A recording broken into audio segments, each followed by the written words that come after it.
大家好，以前有人说将个人种植的方法呢，使用复制加贴上的方式呢，就真的可以种出很好的效果啊。关于这一句话呢，感到欣慰的是，观众朋友呢，你也种成功了。不过呢，这也是一直让个人反思的一个问题只是做种植的影片呢，需要提及那么多背后的原因或因素吗？直接把它种活、种好，影片是不是可以更快速完成不过，身为教育工作者这道墙呢，还是很难跨过啊。就像学习数学这件事情只告诉你呢怎样解出答案却不顾及所有的基础概念这不就是填鸭式的教育吗？本来打算自己也来玩个复制加贴上但更明确的说呢，这四维函数的平移呢会比较贴近毕竟希望的是呢，将棚架呢进行平行移动省去重新搭建的麻烦。不过呢，平移虽不难但也没有想象中那么简单就只差关键的30公分的身高就可以完成了，也只能打掉重练了。幸好呢，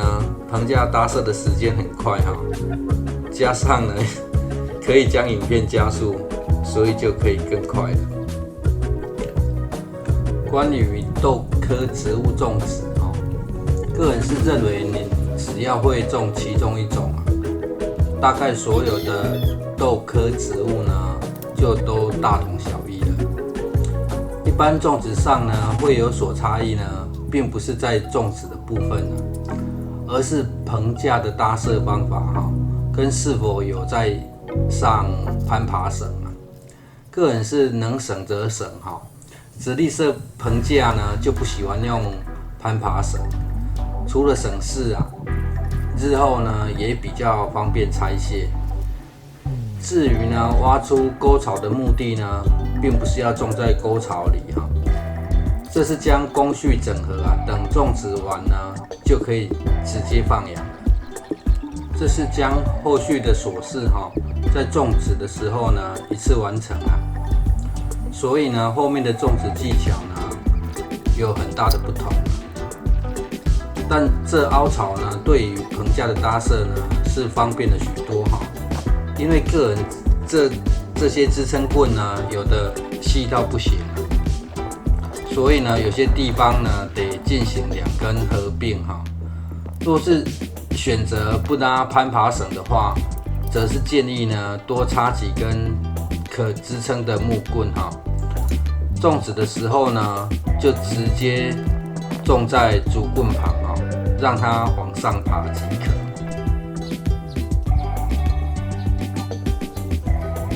至于搭设棚架呢，是真的不用很久的时间多搭几次就会越来越快的。反正家庭种植呢，至少堪用就行了。接着呢，看到的就是呢，将种植的工序整合在一起了。因为豆科植物呢，虽然喜欢水但又怕过于潮湿所以呢，一般是种在较高的位置上。现在做这个动作呢，看似呢是在帮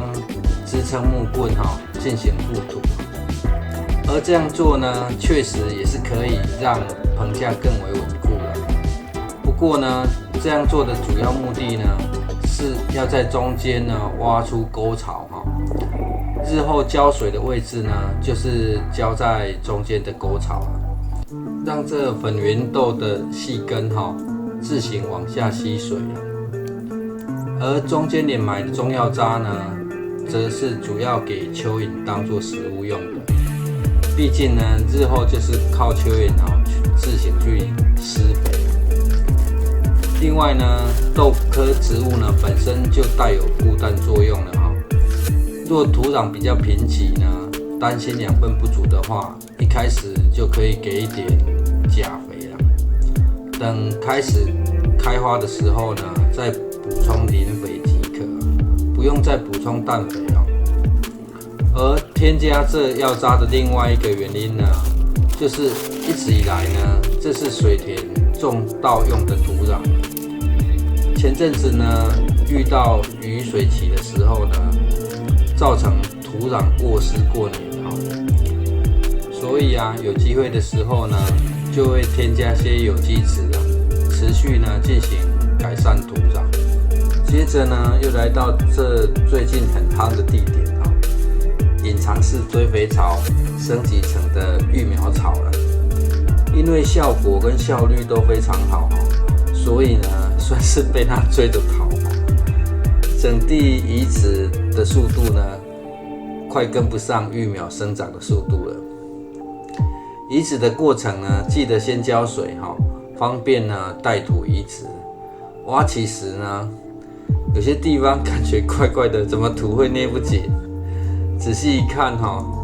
原来植株的根系里面呢，很多颗都有蚯蚓而一再强调要带土移植不知您是否后来呢会有个困扰就是育苗草里的土越来越少。这在移植完之后呢，隔日又撒种之前有回补土壤的办法。等下一部影片呢又要移植时呢，再一起说明好了。接着又要移动到前院了事先呢已经先一起挖好了预定种植的位置了。这是比较有效率的方法，一次搞定这样种植起来呢就可以很快。因为这粉圆豆呢日后不需进行覆土所以中间沟槽里的药渣呢